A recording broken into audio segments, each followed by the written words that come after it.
Olá, sejam todos bem-vindos a mais uma aula de matemática. Eu sou o professor Aniel Santos, professor de matemática aqui do Centro de Mídias, e vamos ver o que temos para a nossa aula. Aula de número 25, objeto de conhecimento, razão entre grandezas de espécies diferentes. E o detalhamento, razão entre grandezas de espécies diferentes. Muito bem, então pegue seu caderno, pegue sua caneta e vamos para a aula.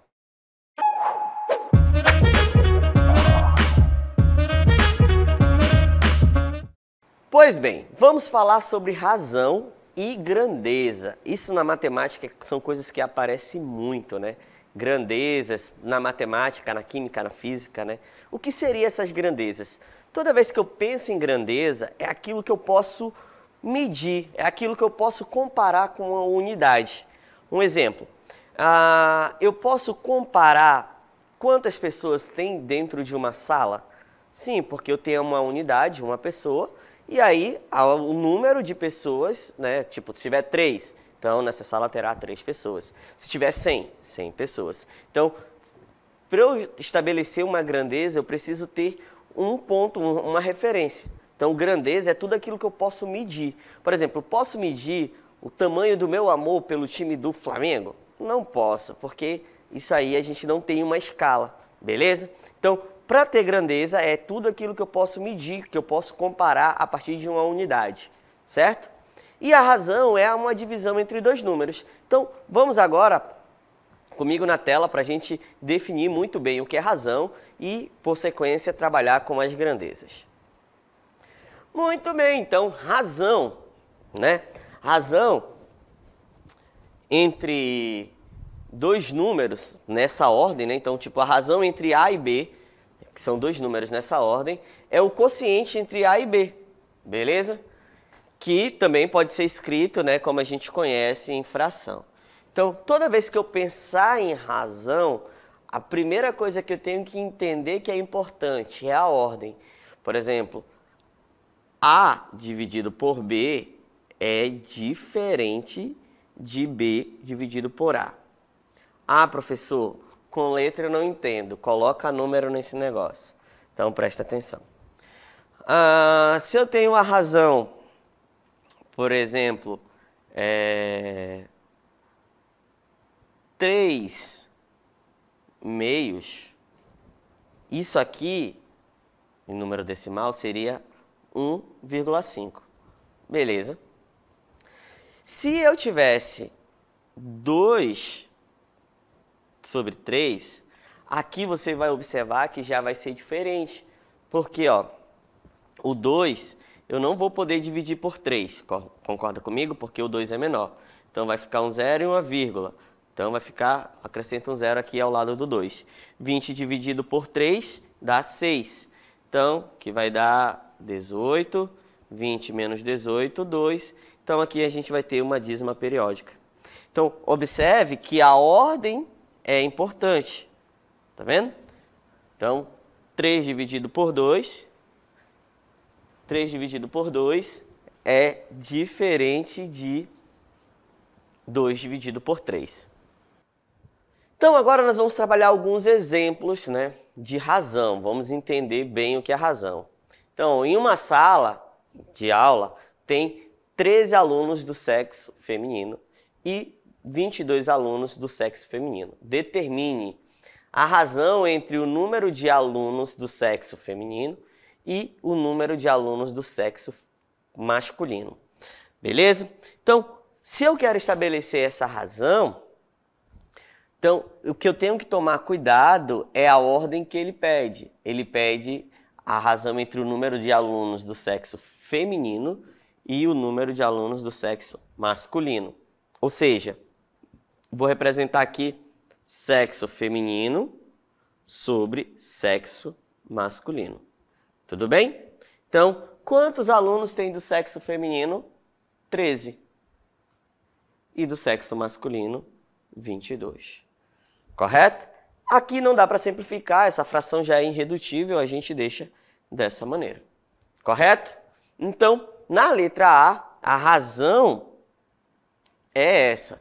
Então, observe que eu tenho que respeitar a ordem que ele pede. Se ele pede a razão entre o número de alunos do sexo feminino e o número de alunos do sexo masculino, então vai ser 13 dividido por 22. Se ele te pedisse o número de alunos do sexo masculino e o número de alunos do sexo feminino, a razão, toda vez que vocês pensarem em razão na matemática, vocês têm que lembrar que é uma divisão, tá bom? Então, razão é uma divisão, tá bom? Não posso esquecer disso.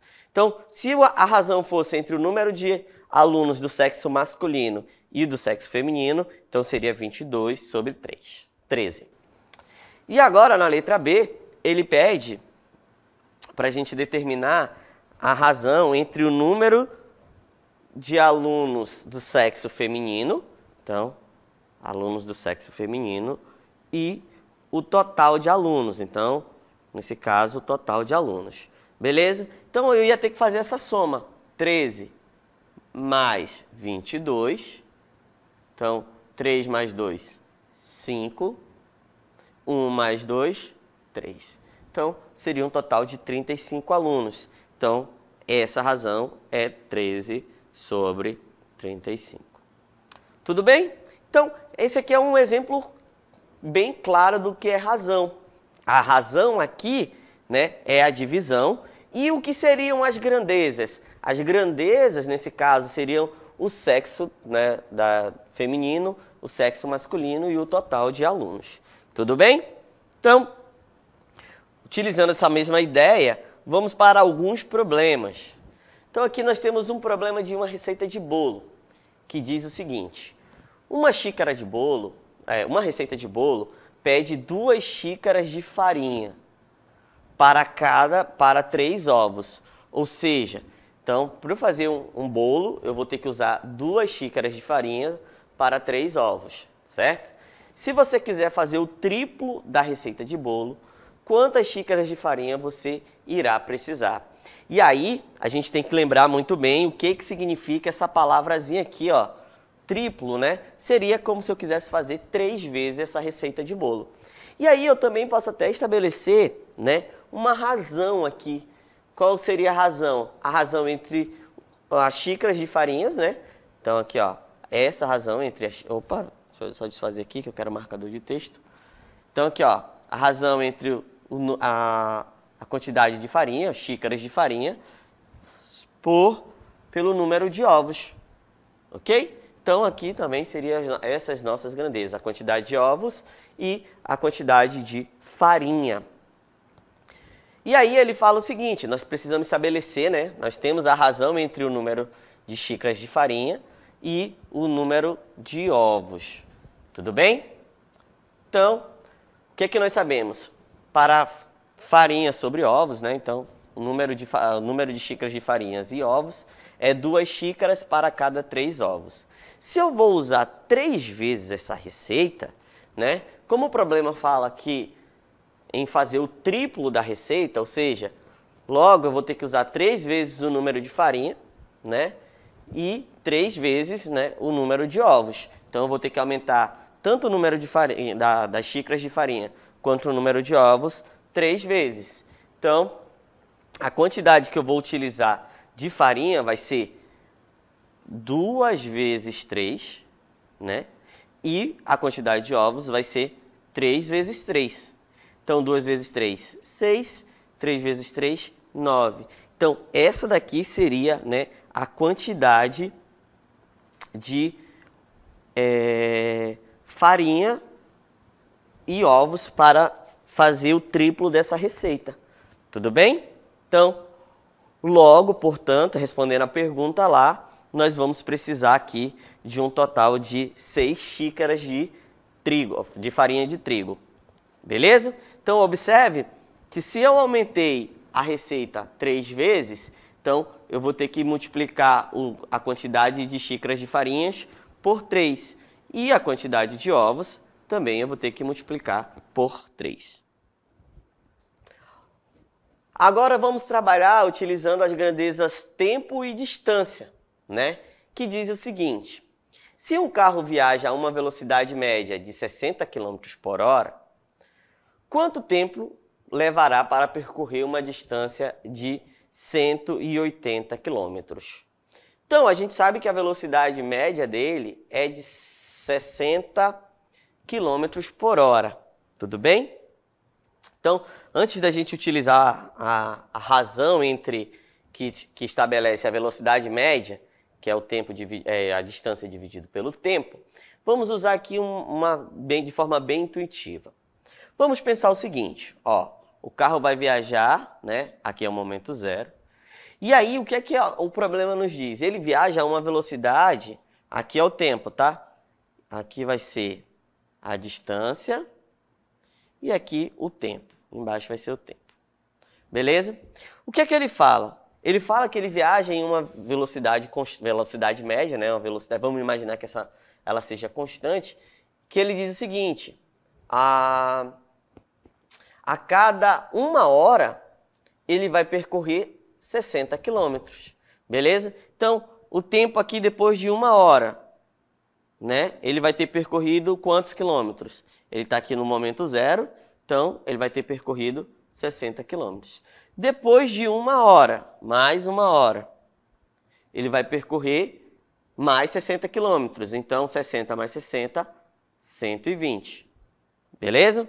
E depois, né, de mais 1 hora, que seria a nossa terceira hora, ele vai percorrer quanto tempo? Então, ó, 60 mais 60 mais 60, 180. Ou seja, de maneira, né, bem informal, o que acontece? Com a velocidade de 60 km por hora, em 3 horas eu vou estar percorrendo 180 km. Então ele quer saber em quanto tempo ele vai percorrer a distância de 180 km. A resposta correta seria a nossa letra C. Tudo bem? Então, ó, para determinar a velocidade média, basta calcular, né, a razão. Essa aqui é como eu calculo a velocidade média. É a distância dividido pelo tempo. Escrevendo essa equação para determinar o tempo, o que é que nós podemos fazer aqui, né? Eu posso passar o tempo multiplicando, só que como eu quero o tempo, eu vou ter que passar a velocidade dividindo. Então, a distância vai ser quem? O tempo vai ser quem? A distância dividido pela velocidade. Correto? Então, como ele vai percorrer a distância de 180 quilômetros com a velocidade de 60 km por hora, o que vai acontecer? Eu posso dividir aqui, né, as unidades quilômetro com quilômetro. O zero aqui eu posso dividir com o zero daqui de baixo. Então, 18 dividido por 6, eu vou ter um total de 3. Ou seja, 18 dividido por 3 é igual a 3 horas. Ou seja, né, para percorrer com a velocidade de 60 km por hora, beleza? Então, a cada hora ele percorre 60 km, né? O que vai acontecer? Ele, para percorrer 180 km, ele vai precisar, né, de 3 horas. Tudo bem? Tranquilo? Então, vamos agora a mais uma propriedade, mais uma relação agora, que seria da velocidade e do tempo. Lembra que há pouco nós trabalhamos o tempo e a distância. Mas agora eu quero fazer aqui essa relação entre a velocidade e o tempo. O que ele diz? Ó, um carro percorre 60 km em 2 horas. Qual é a sua velocidade média em metros por segundo? Muito bem. Aqui, ó, se eu observar, a minha unidade é quilômetro por hora, é quilômetro, e o meu tempo aqui está em horas. Beleza? E eu quero a velocidade média em metros por segundos. Muito bem, então eu vou ter que trabalhar aqui essas unidades. Para calcular a velocidade média, né, como a gente acabou de ver, vai ser a distância percorrida dividido pelo tempo. Correto? Então, se eu fosse aplicar direto aqui, o que ia acontecer? Ia acontecer o seguinte, ia ficar 60 dividido por 2, né? Só que tenho que lembrar que a unidade é quilômetros e aqui é horas. Então, 60 dividido por 2 seria... Opa, 12 não. 60 dividido por 2 seria 30 quilômetros por hora.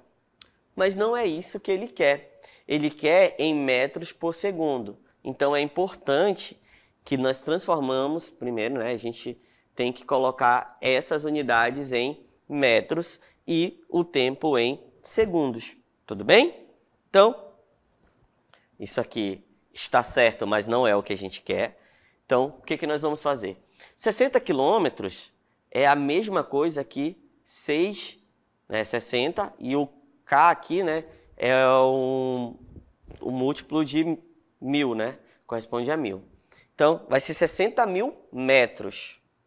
Beleza? E 2 horas, a gente vai ter que lembrar da relação. 2 horas tem 60 minutos, ou 1 hora tem 60 minutos, e em 1 minuto eu tenho 60 segundos. Então, quando eu multiplicar 60 por 60, eu vou ter um total de 3.600 segundos. Só que como são 2 horas, então vai ser 2 vezes esse valor, correto? Então, 2 vezes esse valor de 3.600 segundos, vai ficar... vai ficar 0, 0, 12 vezes 2, 6 vezes 2, 12, 3 vezes 2, 6, com 1 que subiu, 7. Então, vai ficar 7.200, né, segundos. Beleza? Então, aqui eu posso simplificar, né, os zeros, simplificando 2 zeros aqui em cima e 2 zeros aqui embaixo, e efetuando essa divisão, nós vamos obter a 8,33, né, e aqui metros por segundo. Tudo bem? Então, essa é a ideia. Vamos aqui acompanhar, né, de forma bem mais organizada. Então, para determinar a velocidade média, basta calcular a razão entre a distância e o tempo. Então, a distância dividida pelo tempo. Só que, como a gente falou, né, a questão solicita a distância em metros e o tempo em segundos. Então, 60 quilômetros vai ser 60 vezes 1.000, que dá 60.000 metros. E o tempo, né, 2 horas equivale a 120 minutos, que cada minuto tem 60 segundos, então vai ser um total de 7.200 segundos. Então, colocando lá na fórmula da velocidade, na regra da velocidade, nós vamos ter, né, 60.000 dividido por 7.200, simplifica aqui os zeros, nós vamos obter esse valor aproximado. Beleza? Então, vamos para o nosso próximo exemplo, que ele diz o seguinte: o consumo de combustível, né? Agora a gente vai trabalhar aqui o consumo de combustível, que relaciona qual unidade, né? Vai relacionar a distância percorrida e a quantidade em litros. Então ele diz assim, ó, um veículo percorre 240 quilômetros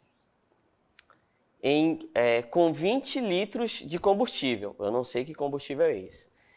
Qual é o consumo médio de combustível por litro? Beleza. Então, ó, para determinar esse consumo, o que é que nós precisamos fazer? Nós vamos pegar a distância que o automóvel percorreu e dividir, né, a quantidade de combustível. Beleza? Então, como eu sei que o carro ele percorreu 240 quilômetros e dentro do tanque de combustível tinha 20 litros, então, para saber o consumo médio, eu vou pegar a distância e dividir pela quantidade de combustível que tem lá. Tudo bem? Então, ó, o que nós conseguimos fazer aqui, né? Eu posso dividir aqui, simplificar esse zero com esse zero, né? Eu posso dividir aqui e vai ficar 24 dividido por 2, que vai ser um total de 12 km por litro. Ou seja, cara saiu aqui do posto, 0, 0, não consumiu nada. Lembrando que aqui vai ser a distância e aqui o consumo, né, a quantidade de combustível. E aí o que acontece, né? De maneira bem... Quando ele percorre os 12 primeiros quilômetros, ele vai consumir 1 litro, beleza? E aí, ó, vamos aqui só imaginar. Quando ele consome 2 litros, para consumir 2 litros, ele tem que percorrer quanto? 24, né, quilômetros. E aí, se eu imaginar que para consumir 1 litro de combustível, ele gastou 12 quilômetros, então 240 quilômetros é a mesma coisa que 20 vezes, né, 12. 20 vezes 12. Porque 20 vezes 12 dá 240 quilômetros. Então, quando ele consome, como aqui vai aumentar 20 vezes, então o consumo vai ter que aumentar 20 vezes. Para fazer 12 quilômetros, ele consome 1 litro, então 20 vezes esse valor vai ser 20 litros. Também é uma forma de construir esse raciocínio. Beleza? Agora o salário e horas trabalhadas. Diz o seguinte: se uma pessoa ganha R$ 1.500 por mês trabalhando 40 horas, qual seria o salário proporcional se ela trabalhasse apenas 30 horas? Aí nós vamos pensar o seguinte, né? Quais são as grandezas que estão sendo relacionadas aqui? Na verdade, é o salário, né? E a quantidade de horas. Beleza? Então, se o salário que eu vou representar pela letra S e a quantidade de horas trabalhadas eu vou representar pela letra H, observe aqui o seguinte, que o salário dela é R$ 1.500 quando ela trabalha 40 horas. Beleza? Então, se eu quisesse saber, por exemplo, quanto que ela ganha em 1 hora, né? Qual é o valor do salário dela em 1 hora? Então, eu posso pensar o seguinte, eu tenho que pegar aqui, ó, o salário dela e dividir por 40. Tudo bem? Então, vai ficar, ó, 150 dividido pela quantidade de hora. Ó, 150 não, 1.500 dividido pela quantidade de hora. Simplificando, vai ficar 150 dividido por 4. Tudo bem? Então, 150 dividido por 4 15 dividido por 4 vai ser 3, né?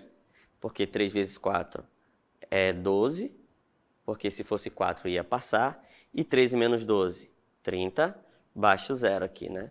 30 dividido por 4, ela vai ser 7, beleza? 7 vezes 4, 28. 30 menos 28, 2. Então, eu não posso dividir o 2 pelo 4, acrescento 0 e uma vírgula, então vai ficar 5. Então, 5 vezes 4, 20. 20. Então, aqui a conta vai ser 0. Ou seja, por hora de trabalho, ela ganha... Por hora, ela ganha 37,50. Tudo bem? E agora, como eu quero saber 30, eu vou multiplicar esse valor por 30. Já teve aquela dica lá, né? Toda vez que eu multiplico e o número termina por 0, eu já deixo ele sobrando aqui. E agora eu vou multiplicar como se não houvesse vírgula. 5 vezes 3 dá 15. 7 vezes 3, 21, com 1 que subiu 2. Vai 2. Tudo bem? E 3 vezes 3, 9, com 2 que subiu, 11. Quantas casas eu tenho atrás da vírgula? 1. Então, quanto que ela vai receber trabalhando 30 horas? Ela vai receber... trabalhando 30 horas, trabalhando 30 horas, ela vai ter um salário de R$ 1.100. 125 reais. Resposta correta seria a nossa queridíssima letra A de amor. Beleza? Vamos a mais um exemplo. Agora a gente vai trabalhar a ideia de densidade demográfica, né? A densidade demográfica, como é que é determinada a densidade demográfica? A densidade demográfica, que é uma grandeza muito utilizada na geografia, que diz assim, ó, a densidade populacional de uma cidade é de 200 habitantes por quilômetro quadrado. E a cidade tem uma área de 50 quilômetros quadrados. Qual é a população total? Então vamos pensar o seguinte, ó. Como que eu calculo a densidade demográfica? A densidade demográfica vai ser o número de habitantes dividido pela área da cidade. Muito bem? Então, vamos pensar assim, ó. Se eu tenho 200 habitantes por quilômetro quadrado, beleza? Peraí só. Tenho 200 habitantes por quilômetro quadrado. O que nós podemos imaginar, né? Vamos fazer isso aqui como se fosse uma tabela. Vamos pensar assim. Ó, aqui seria o número de habitantes e aqui a quantidade de quilômetros, beleza? Quilômetros quadrados. Então, se em 1 quilômetro eu tenho 200 habitantes, imagina o que é que ele pergunta. Ele pergunta quantos habitantes vai ter em 50 quilômetros quadrados, né? 50 quilômetros quadrados.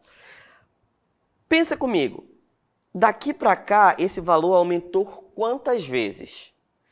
Ó, aumentou 50 vezes, concorda comigo? 50 vezes?